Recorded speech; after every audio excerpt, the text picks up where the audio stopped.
మరణించే సమయంలో మనిషి ఏ విధంగా భావోద్వేగం చెందుతాడు? ఈ సందేహం అందరికీ కలుగుతుంది. అయితే భారతీయుల సంప్రదాయం ప్రకారం మనిషి చనిపోయే సమయంలో కొన్ని నిర్దిష్టమైన లక్షణాలు కనిపిస్తాయి. ఏంటవి?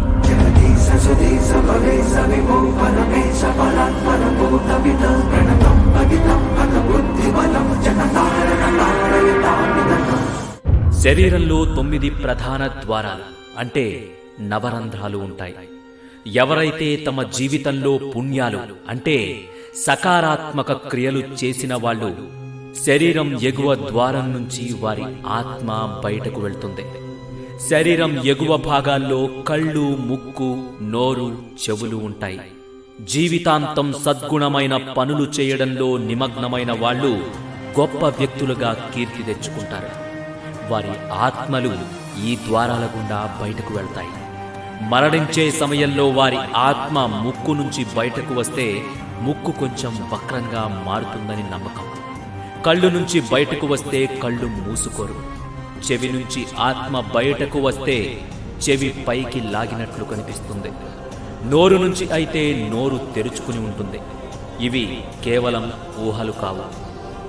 బతికున్న రోజుల్లో ఎలాంటి పనులు, వ్యవహారాలు చేసినప్పటికీ మరణించే సమయంలో వ్యక్తి సంతృప్తిగా, ముఖంలో సంతోషం ఉంటే వారు స్వర్గానికి వెళతారని నమ్ముతారు.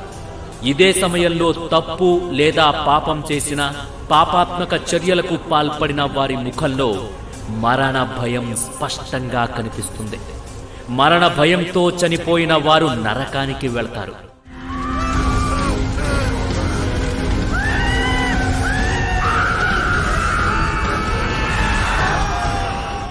గరుడ పురాణం, కఠోపనిషత్తుల ప్రకారం మనిషి మరణించే సమయంలో వారి ప్రాణాలను తీసుకుని పోవడానికి యమదూతలు వస్తారు. వ్యక్తి ఆత్మను యమదూతలు తీసుకుపోయే సమయంలో ఆత్మ భయం కారణంగా శరీరం దిగువ భాగం జారుతుంది. ఈ పరిస్థితుల్లో భయం చేత మలమూత్రాలు బయటకు వస్తాయి. దీనికి విరుద్ధంగా ఆత్మ బయటకు అంటే పైకి వెళ్తుంది. ఈ విధంగా జరగకూడదు. మరణించే సమయంలో ఎవరైతే మలమూత్రాలను కోల్పోరో వారు స్వర్గానికి వెళ్తారు. మనిషి మరణించే సమయంలో వారికి తులసి నీళ్ళో లేదా గంగా జలాన్ని నోటిలో పోస్తారు. అలాంటి వారు ఎంతో అదృష్టవంతులు. ఎందుకంటే తులసి, గంగాజలం ఎన్నో సద్గుణాలను కలిగి ఉంటుంది. చాలా మందికి వారి చివరి క్షణంలో ఇవి అందుబాటులో ఉండవు. వాటిని ఏర్పాటు చేయడంలో విఫలమవుతారు.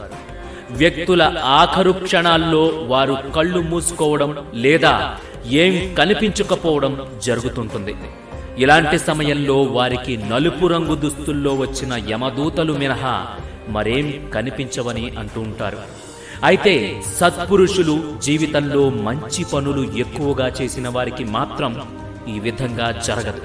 వీరి చివరి క్షణాల్లో పసుపు రంగు దుస్తుల్లో ఉన్న దేవదూతలు కనిపిస్తారు. ఆ దేవదూతలు వీరిని స్వర్గానికి తీసుకుని వెళ్తారు. ఇదే గరుడ పురాణంలో చెప్పబడుతోంది.